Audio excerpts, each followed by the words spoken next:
Red numbers flashed on screens across the globe. Trading floors plunged into chaos. Wall Street was a whirlwind of panicked screams. Shadow Master had struck. Millions watched in disbelief as their bank accounts drained before their eyes. The world held its breath, united in fear and uncertainty. The world's most powerful nation was crippled, its financial and military might rendered useless. A new era had begun, the era of Shadow Master. Johannesburg, 1992.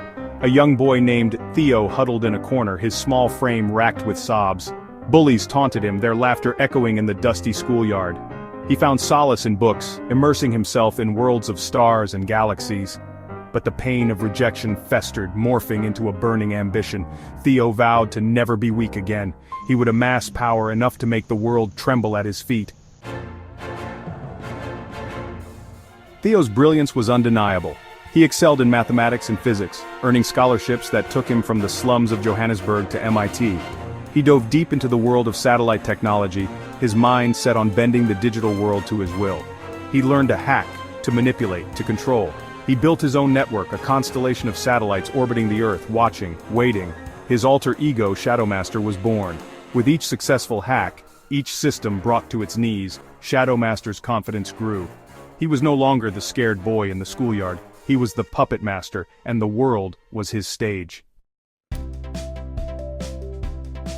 The U.S. Treasury, a symbol of American economic dominance, stood as Shadow Master's ultimate challenge. Its defenses, considered impenetrable, were merely a puzzle to be solved. For months, Shadow Master studied the Treasury's systems, identifying weaknesses, exploiting vulnerabilities. He planted his digital seeds, waiting for the opportune moment. Then, on a day that would live in infamy, he unleashed his attack. Firewalls crumbled, security protocols shattered, and the U.S. Treasury, the fortress of the world's reserve currency, lay exposed. Section 5. The Pentagon hacked Shadow Master's coup de grace. With the U.S. Treasury under his control, Shadow Master set his sights on his next target, the Pentagon, the nerve center of American military might. He infiltrated their networks, exploiting a flaw in a recently updated defense system. Military satellites went offline, communication lines fell silent, and the world watched in horror as the United States, the self-proclaimed guardian of global security, went dark. Shadow Master had delivered his masterstroke, crippling the world's superpower and throwing the geopolitical landscape into disarray. Section 6. Global Chaos. The world in Shadow Master's grip. Financial markets crashed, global trade ground to a halt, governments teetered on the brink of collapse. Fear and panic gripped the world as the consequences of Shadow Master's actions reverberated across the globe. From the bustling metropolises of the West to the remote villages of the developing world, Shadow Master's presence was felt. The world held its breath, waiting for his next move. The balance of power had shifted. The old order lay in ruins. In the ensuing chaos, Shadow Master saw not destruction but opportunity. Section 7. A world remade Shadow Master's manifesto. From the shadows, Shadow Master emerged. In a globally broadcasted message, his distorted voice resonated with chilling calmness. He spoke of a world shackled by corruption, greed, and inequality.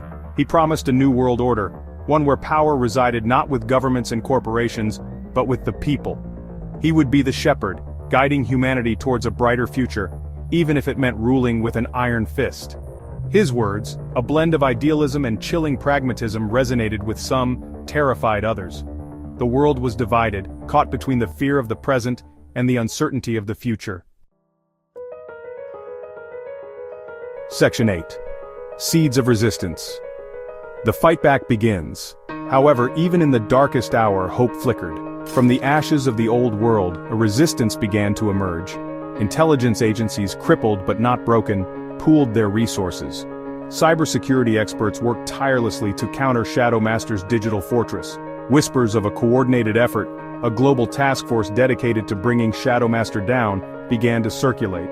The fight back had begun, a desperate struggle for control of the digital realm and the future of humanity. The world watched, holding its breath, praying for a miracle. Section 9. The future uncertain. A world on the brink. The world stood at a crossroads, balanced precariously between tyranny and freedom. Shadow Master, the once bullied boy, now held the fate of billions in his hands. Would his vision of a new world order prevail, or would the forces of resistance rally to defeat him? In the unpredictable theater of global power, one thing was certain: the game had just begun.